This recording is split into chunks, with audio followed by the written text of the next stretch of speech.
On an episode of the Chizzi Podcast, Rapcha the Sayantist made a joke that wrecked the relationship between him and his friend Mwafreeka.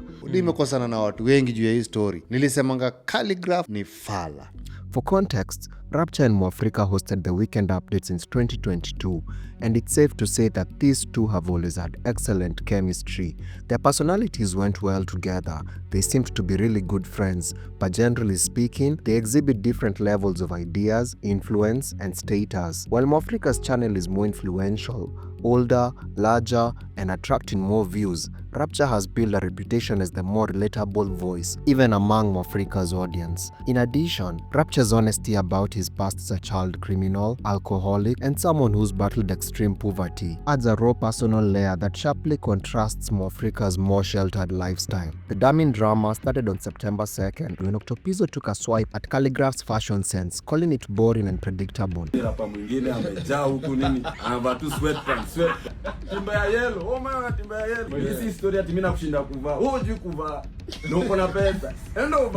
A week later, Rapcha chimed in on his channel and started the pot in ways no one expected. Everything about Khaligraph is fake. From the accent to the faking of the Kayole story, hood, to how he dresses. There's no one I have ever met in Kayole mwenye wagana ongea hivyo. You cannot represent a hood if you don't talk like the people from that hood. With Rapcha's small audience, the drama should have died quietly, but Khaligraph chose to ignore Octopizzo and instead focus on Rapcha, reposting Rapcha's clip on his massive Instagram and firing back with a few playful jabs like this caption that reads, "If you want to boost your career, just mention Khaligraph. At Rapcha, let me give you your breakthrough today." Naturally, Khaligraph's reach sparked a media frenzy, with most rallying to one side. Sasa watu wamegrow Kayole wajaona Khaligraph kwa wewe mali unaishi ushaona kila mtu anaishi hapo. Mwalimu, I don't know what Rapcha the Sayantist problem is with Khaligraph, because the way he speaks, he's trying to make sense out of nonsense. In an attempt to address the situation, Rapcha would join Mwafreeka on Iko Nini, during which Mwafreeka and Rapcha's relationship would drift. The episode began with Mwafreeka throwing a jab at Rapcha, calling his response emotional. So this is a clip nilicheki, msalko ameshare reels za Khaligraph. Like hiyo clip ilimekuwa shared, imeonyesha two bitter niggas. Yeah, two crest. Two crest niggas.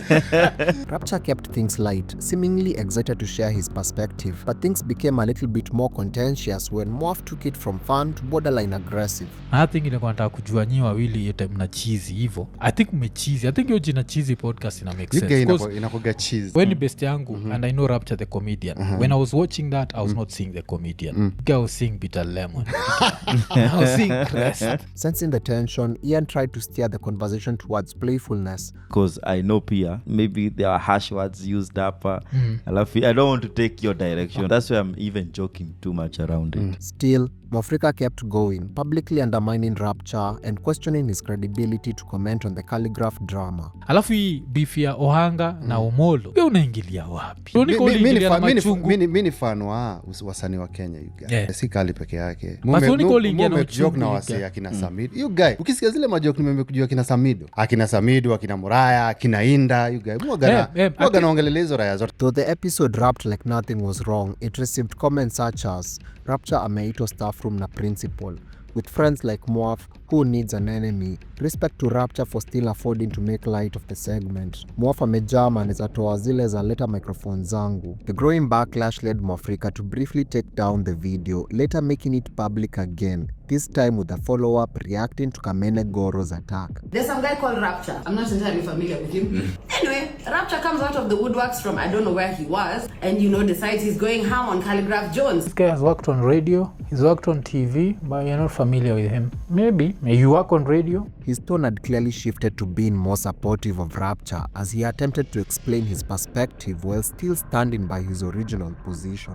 Ukiangalia the video that we did na Rapcha tukibonga juu story ya Khaligraph, niche kuna sekadha walikuwa nanibash, kuna rapa yuko juu anaitwa Khaligraph. I'll never be on the side of people trying to pull someone who's up down. That will never be me. The overall tone was far more positive, although it didn't take long for Rapcha to respond on his own channel where his co-host Jemo showed no restraint. orodha ni ya professional bootlickers. Ama jamaa walisikiza video tulifanya, wakashindwa kusikiza kitu unasema, wakaamua kulamba Khaligraph Jones, Mwafreeka, Kamene Goro, Femi One, Will Broda, Diman Mkari. Rapcha, on the other hand, remained calm, defending his role as both a comedian and a critic. Because mimi ni msee very honest. Zile maproblem nimekuwa nazo, alcohol, children, slum life, being broke, zote nimejoke about that. Na ukiwa honest na wase wengine hujambo. He even surprised fans by shouting out a long-time Mwafreeka detractor, someone known for repeatedly defaming him, but who had now taken his side. Alipiga reaction moja kali sana, by the way, big up Sabato. Walisema walikuwa wanisikiza on radio. That week, the channel skipped its usual weekend update, sparking speculation about tension behind the scenes. As criticism intensified, Mwafreeka addressed the issue again in a new Iko Nini episode. Instead of taking responsibility or apologizing, he chose to shift the blame.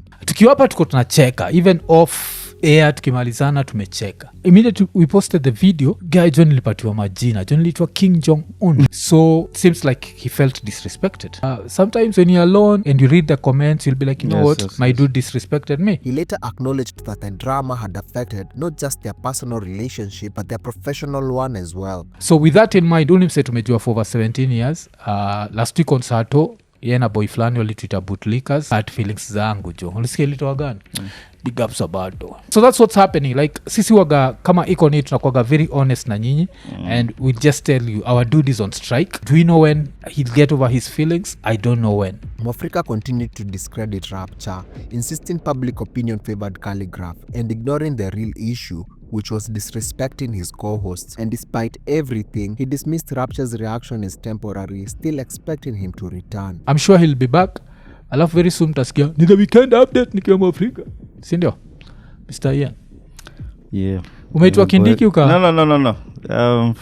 Meboeka tu na history yote, so don't feel like talking about it. With Raw and Uncut 5 slated for the end of the year, fans are starting to wonder if this could be Rapcha's first solo show, stepping out from under Mwafreeka's shadow.